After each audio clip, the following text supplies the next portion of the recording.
I'm such a nerd. I'm so, like deep down beyond this beard, there's like an inner nerd dying to be set free. And usually what sets him free is the opportunity to work on something.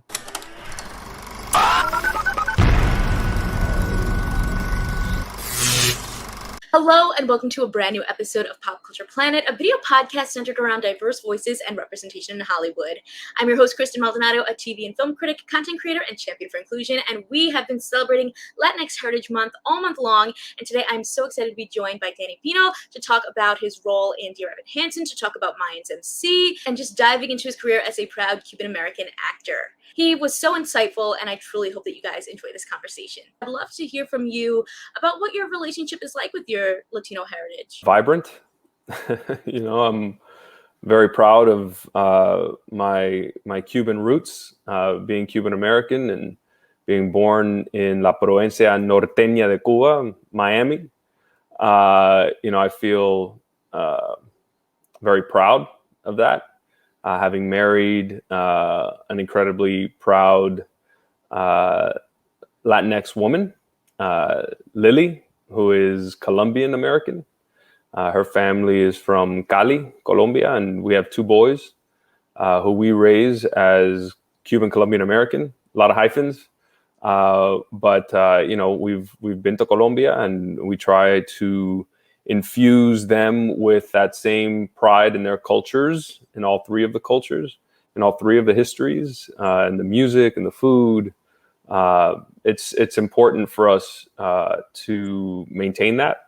The language, it's important for us for them to understand where they came from. Do you remember the first time that you maybe saw a Latino character or story on screen that you really connected with, and maybe how that impacted you? I think maybe the first time I remember seeing, certainly specifically a Cuban character on television was Desi Arnaz in I Love Lucy, playing Ricky Ricardo. And I was growing up in Miami. Nobody in my family was an artist. Nobody in my family was specifically an actor.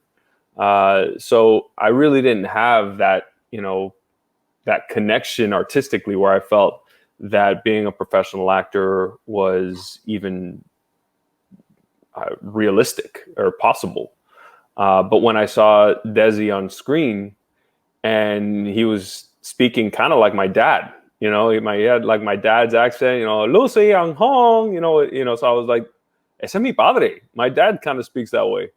I identified with it, and I thought, well, there must be so many Cubans on television, because look at that. He's on every day. There's another episode of I Love Lucy. So, little did I know that that really wasn't the case. But definitely Desi Arnaz, and then to, kind of a full circle moment to be able to play Desi in a film and to step in his shoes very briefly was an absolute honor for me. That's incredible. And that's so cool that was like kind of who you connected with first. And, to be able to embody that must have been just like, whoa, this is insane. It was insane. There's a lot of pressure too, because you just feel responsibility to get it right, which is death when it comes to being an actor, trying to get something right. At the end of the day, I just studied as much as I could. I watched as many interviews with him. I read his book. I watched a ton of episodes of I Love Lucy, which wasn't difficult. That was actually really, really fun. That was a fun part about it. And then I was doing a show called The Shield at the time, and Michael Chiklis, who had also, played characters like John Belushi, who were real life characters and people who, would represent a challenge to play because people know them, right? They can compare, well, you either reminded me of him or you nailed it or you were really not even close. So that bar is set really high when you're trying to interpret a character who actually people know and identify with. But like, Michael Chiklis said to me one day, he said, have you done the research? And I'm like, I'm doing it. He was like, continue to do it, work hard on it, get the accent down, get his movements down, but you don't want to be a caricature. So as soon as you feel comfortable with all of the research that it entails and is required, let it go and just live in his shoes and know that you're breathing his air and know that you are that person. And that was a great piece of advice. Where did that, love of entertainment come from? You said you didn't really grow up in a family that was very, full of artists or, with people that were acting. So how did you kind of fall into acting? Miss Asako Brummett in 5th and 6th grade at Miami Rockaway Elementary School. Yes. Asako Brummett is Asian American, choir teacher, music teacher.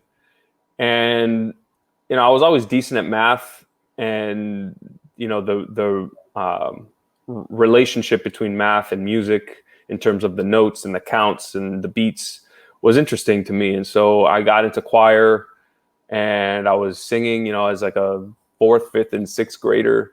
And Mrs. Brummett said, we're going to do a play, and it's going to be The Tracers of the Lost Parts of Speech, which is like nouns and verbs and adjectives and adverbs and whatever running around the stage. And so I did that because I was in the choir, and she cast me in one of the principal roles.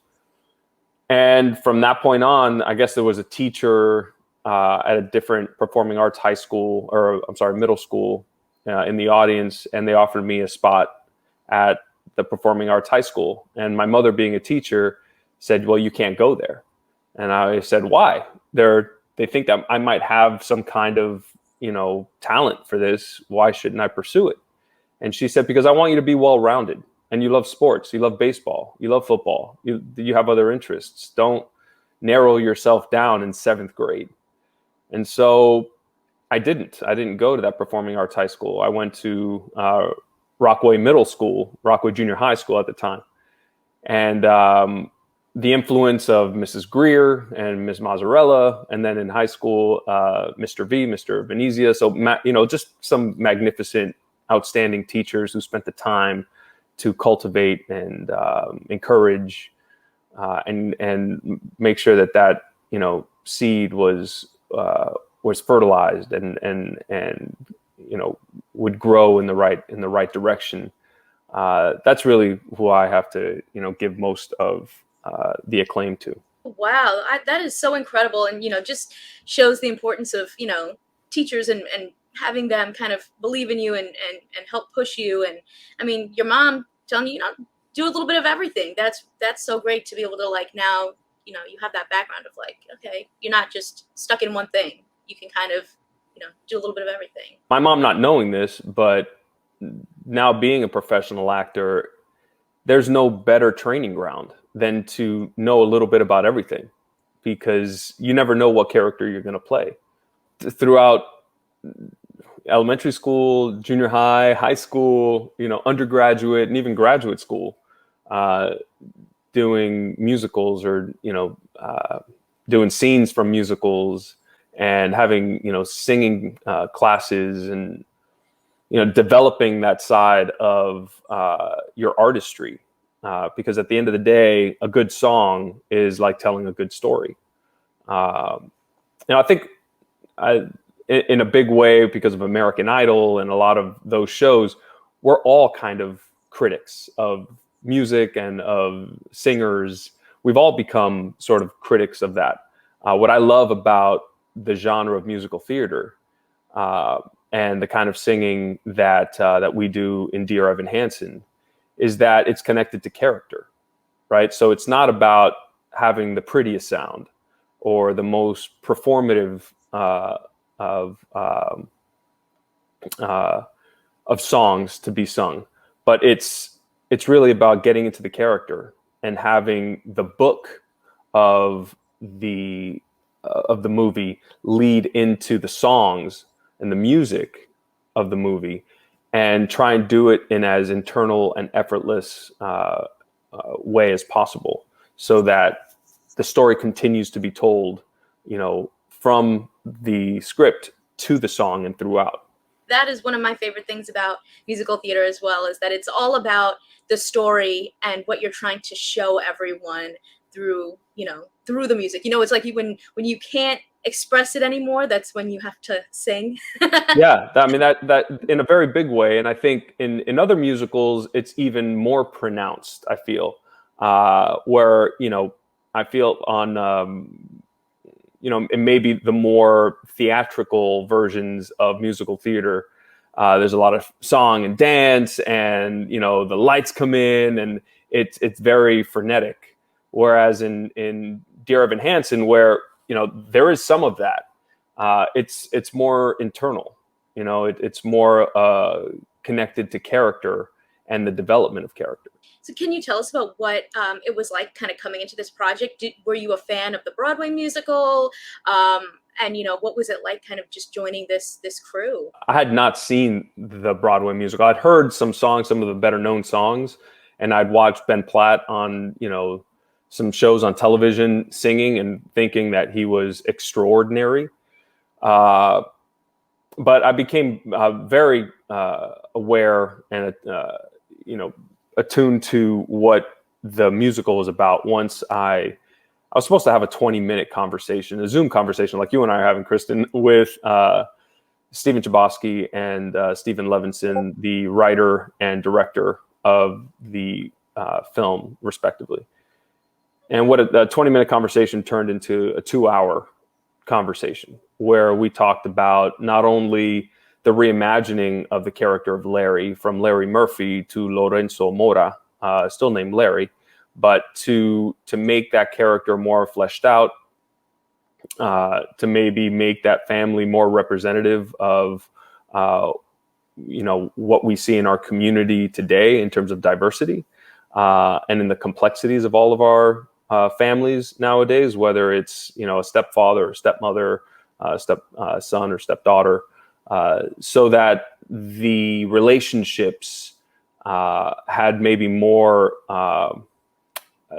to use Stephen Chbosky's term, had more edges to them, and so that when the unthinkable happens in the musical, that those striations, that those chasms, the split in the family is more pronounced because the family has they've conquered so much in the past that those fault lines are much more delineated. Is that something for you that is important when you're choosing projects, like trying to find roles that are diverse and showing Latinos in various ways, and that we exist in life but maybe don't always see on screen? Sure, I think that's important to me. I don't think it's the most important thing.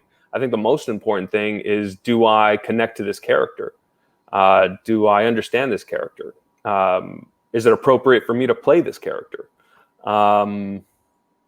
Is there a connection where I believe myself within this character? Because I think it starts there. Because if I can't believe it, then it's unlikely that I'll have anybody else believe that I'm, Lorenzo Mora. But specifically with this character, being a father of 2 teenage boys, and imagining the unthinkable, of losing a son by his own hand, and grieving that loss was, incredibly emotional, incredibly painful, to throw myself into it completely, having the music elevate that, was a huge advantage, because I think the music and the lyrics, along with the script,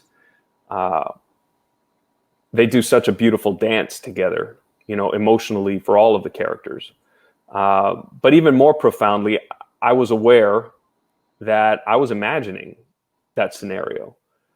And through all of the research and, the documentaries and the books and the accounts I've read from other families who are suffering this outcome in reality, I felt that responsibility to do justice to this experience, to Larry's, process of grieving, to his anger, to his devastation, to his guilt, to his sadness, to give a voice to those families and those communities and those schools that have suffered in real life the loss of a teenager through suicide. And it also made me realize that maybe this film has a deeper message, and maybe it'll communicate that those communities, those families are not alone, and that we see them, and that hopefully we could all rally together to prevent it from happening to other families and other communities. It sounds like, based off of how we're talking about this project, and even, Lucy, that you do a lot of research going into a role. Can you tell us about like what your process is? I'm such a nerd. I'm so, like deep down beyond this beard, there's like an inner nerd dying to be set free. And usually what sets him free is the opportunity to work on something, is the opportunity to crack open, whether it's a character I've never played before, or a character I've played for 3 seasons and about to shoot season 4. What's the new approach? What has he learned since we last saw him? What is there to be mined? What can I learn? How can I grow, not only as a person from this character, but, as an actor, in challenging myself to interpret that, that character, whether in a film, whether on stage or on television. But yeah, that connection happens, grows with the more I research, the more I learn about the situation, or about how other people have experienced whatever is happening in the script. You just start putting tools in your tool chest, right? And as you're doing that, I take, pretty extensive notes as I'm doing it. And as I read the script, then I'll simply kind of cut and paste experiences that I've researched into certain parts of the scripts, just so that I have a reference point, a way into a scene, or, a way into the character's psychology or his given circumstances. Sometimes it's an image, sometimes it's a piece of text, sometimes it's a painting, sometimes, it's a song, it's a photograph.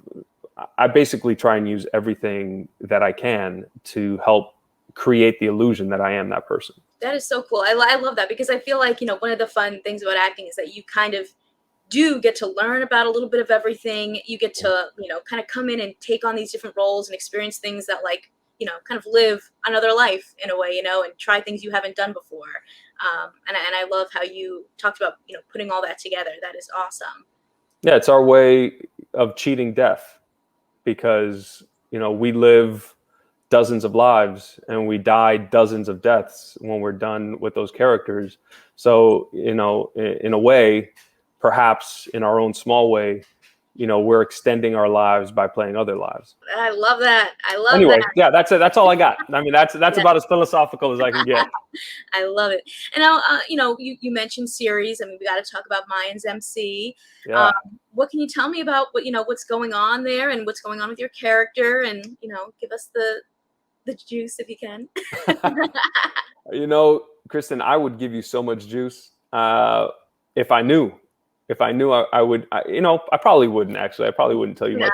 But the reality is, I don't know a lot. I mean, when we left Miguel Galindo, he was flying away in a helicopter, and trying to escape being brought to justice by the U.S. Justice Department, that is as corrupt as any organization, as any group in our story, and is prone to criminality in the same way that the Mayans Motorcycle Club is, or the Galindo Cartel, or Los Olvidados. So Miguel is trying to survive. So that fight or flight instinct is shifted all the way to flight at the end of season 3. And all I can say is maybe for season 4, maybe that'll flip and we'll see more fight. I cannot wait.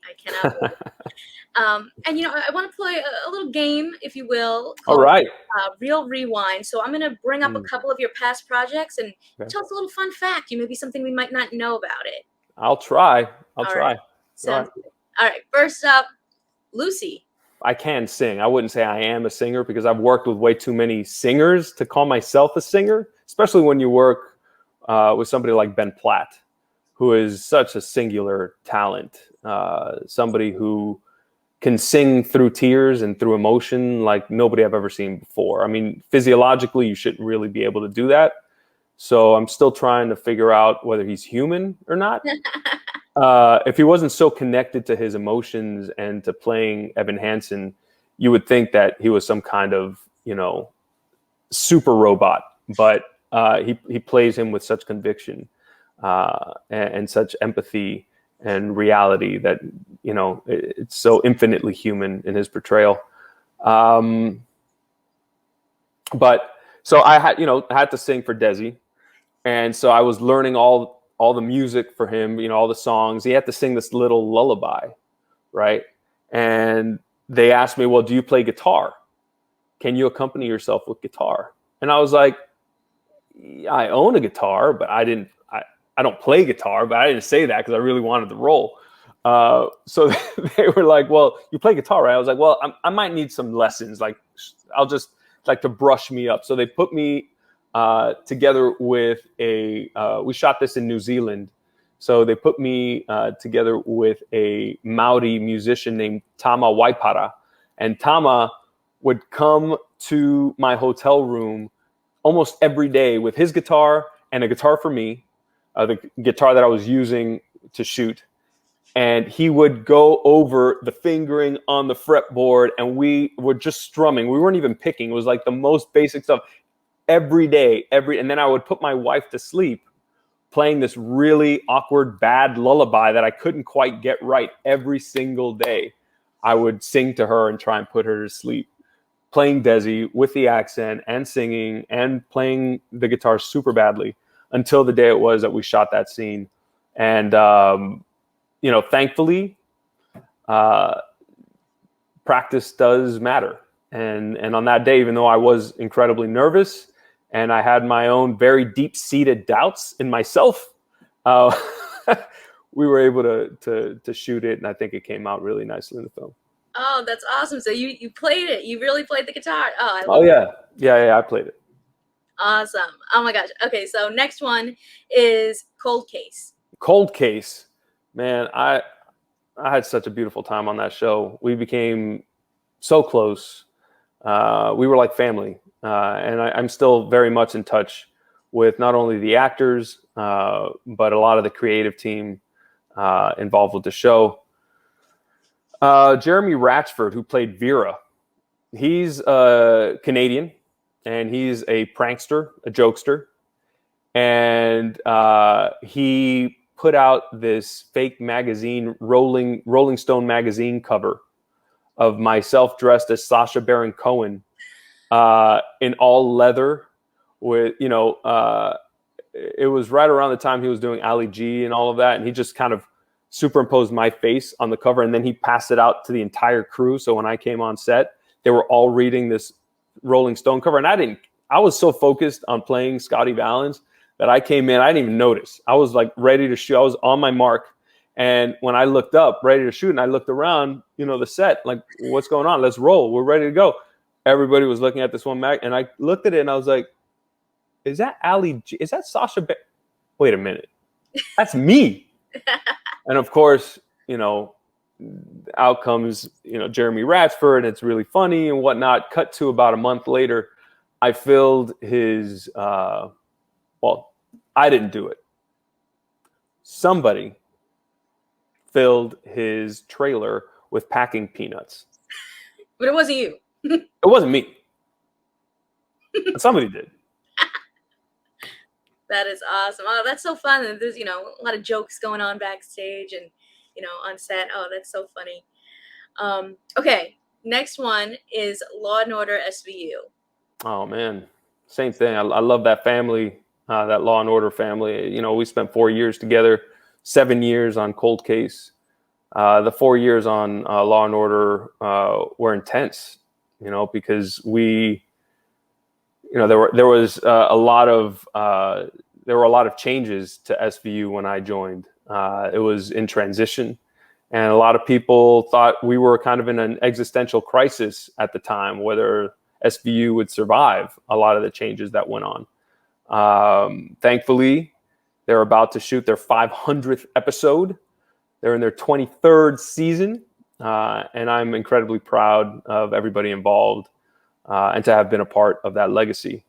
Man, there's so many things on Law and Order that were intense, and I think maybe one of the most indelible memories I had is when Hurricane Sandy hit. I had this car that I took from LA because I got cast out of LA. So I took my car to New York. I know, stupid. Nobody uses a car in New York.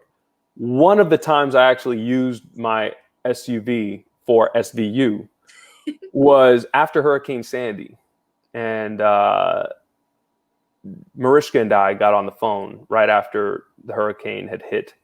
And we saw the devastation that was happening, in Long Island and in coastal regions.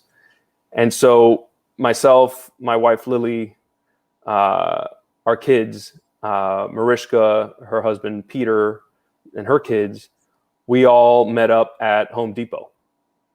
And we filled that SUV with as many shovels, as many trash bags, it was actually kind of cold, as many heating elements as we could for those people who were, cleaning up. We knew we'd have to be on set in the next few days, so we couldn't contribute with, our time, but we could potentially with our effort and, with bringing supplies, much needed supplies to that area. And so we drove in kind of a caravan, she was behind us or I was behind her. And we drove into areas that were devastated with, sand piled up, 10 feet high, with washer dryers taken out of basements, with clothes and personal belongings all on the sidewalk, and no electricity. And we pulled into a church that was collecting contributions from the community. And we unloaded and we tried to help as much as we could while we were there. That's one of those moments off camera that nobody really talks about, that I'm actually kind of embarrassed to even say, because that's not why we did it, was so that I could then reveal it, so that, we look some kind of way in public. We did it quietly. We did it just because we felt we needed to do something. We wanted to take agency and try and help. But that's the kind of person Mariska is. And that's one of those memories that I will always cherish from SVU. Oh, wow. That is beautiful. I mean, I'm from Long Island, so I know exactly what you're talking about with Sandy and how difficult it was. I mean, we had no power for like maybe 2 weeks at my house, and it was very, very, devastating to see, all the boats lined up and just like on grass in random places. You're like, oh my gosh, this like flew out of the water, and a lot of people lost their homes. So that's amazing that you guys were, wanted to do that and, wanted to help and give back to the, the New York community. So that's amazing. And for the last one, I want to talk a little bit about a fun fact about One Day at a Time. Oh, One Day at a Time. I love that show so much. I love that show. I mean, the people on that show, I mean, I only did, one episode and then maybe a short scene in a different episode. But to be surrounded by, Latinx artists who are telling a story that is joyful in so many different ways, in such a positive way, was empowering and enlightening and incredibly fun. I mean, they're just very funny, fun people, empathetic people. I mean, they're not just funny on screen. They have like punchlines for days, all of them.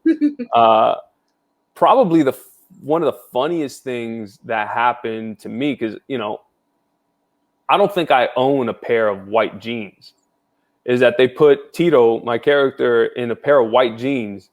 And I was like, I don't know if I could pull these white jeans off, man. I'm not. And they were like, they're perfect. In fact, let's get them tighter. And I was like, tighter? I look like a baseball player already. I mean, so they were like, there's only one way to get them tighter. Let's just sew in. We'll cut out the pockets and we'll sew the pockets up. And so for every scene that I'm wearing those white tight jeans, there's no way for me to put my hands in my pockets because they're sewn in, which I thought was funny. Oh my gosh, that is too much. Oh my goodness. I love what you mentioned about One Day at a Time being like a place with like, where they're telling like a joyful, Latinx stories. What I'm curious for you, like, what has your experience been like as a Latino in the industry? Like, have you ever been stereotyped? Have you ever felt like you were having struggles trying to like make it? Or, maybe you haven't, but like, what has your experience been like, and have you noticed a change over your time in the industry? It's very difficult for anybody to make it in this industry. So I don't think there's any one person who has been in this industry for any amount of time who hasn't experienced obstacles. I think for anybody who is queer or a woman or of color, or especially women of color, it's even more difficult, right? In terms of the way I experience those difficulties, there are people in our industry, and I think they're mostly well-meaning people in our industry, who want to only have us, meaning us people of color, portray ourselves in the most positive of ways, right? And in a way, in my eyes, I understand it, and I get that effort, because far too often there's too many stereotypes, and the stereotype of criminality and violence and whatnot. But in my eyes, our effort should be to expand our range of expression, not to be self-limiting in our range of expression.